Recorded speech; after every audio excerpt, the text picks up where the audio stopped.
we'll start off looking at our drought monitor to start off the grow weather forecast for this week. Some unfortunate news on the drought monitor. Now, last week we were looking at less than 1% of the state included in the abnormally dry category. Now around 23% of Nebraska is included in that category. And you can see that area stretching towards the Thedford area, down toward North Platte as well. Or included in this abnormally dry category, it stretches up into parts of northeast Nebraska as well. Northern Kansas, they're still looking at free of the drought categories, as well as other parts of Nebraska, but there has been that change within the last week in parts of Nebraska. But let's talk about what we can expect for 1 month out in terms of temperatures. We are looking at parts of Nebraska and Kansas, the potential for some below normal temperatures for 1 month out. That stretches down into places like Missouri, down into parts of the South as well. But then other parts of the South, including Florida as well as Texas, they are looking at the potential for above normal temperatures for 1 month out, and that stretches up the West Coast as well, and a small portion of the East Coast, looking at that potential.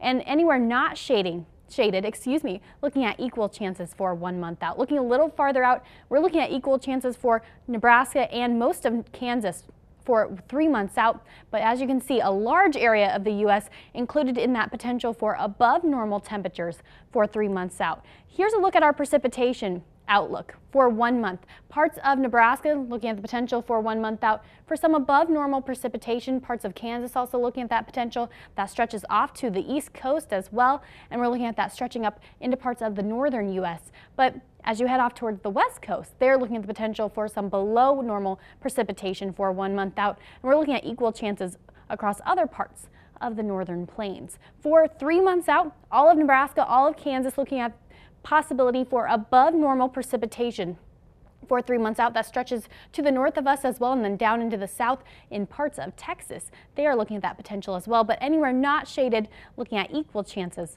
for 3 months out. But let's talk about what we can expect within the next week or so. Normally this time of year, we would top out around 86 degrees. Our normal low would be around 62. Our week ahead average high just a few degrees below normal. When we average it out, it's around 83 degrees, and our week ahead average low a few degrees above that. We are looking at 64, our average low throughout the next week. And let's take a look at our proverb for this week. Summer is here, and so summer comes with a bound, winter comes yawning.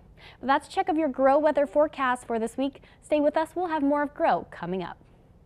We love seeing your photos. Email us grow@nebraska.tv, and of course we're on Facebook, Twitter, and Instagram. From melons to cattle, Howard County has it all. County seat St. Paul, other towns include Bolus, Coatesville, Cushing, Dannebrog, Elba, Farwell, and St. Laborie. And don't forget about strong FFA programs at Centura, Elba, and St. Paul.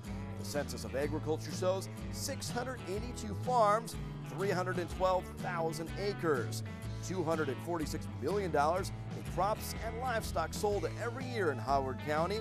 And Howard County ranks number 36 in the state in terms of agricultural impact, and in the top 15% of all counties in the nation. Highlights include ranking number 18 in the state for vegetables and melons, and number 7 for Christmas trees, and who knew, number 2 for bee colonies. With 80,000 head of cattle, that's a dozen for every man, woman, and child in the county. You'll also find some hogs and sheep. On the crop side, the vast majority of acres are for corn, followed by soybeans, forage, and a few acres of wheat. Putting Nebraska agriculture in focus, it's our County Snapshot.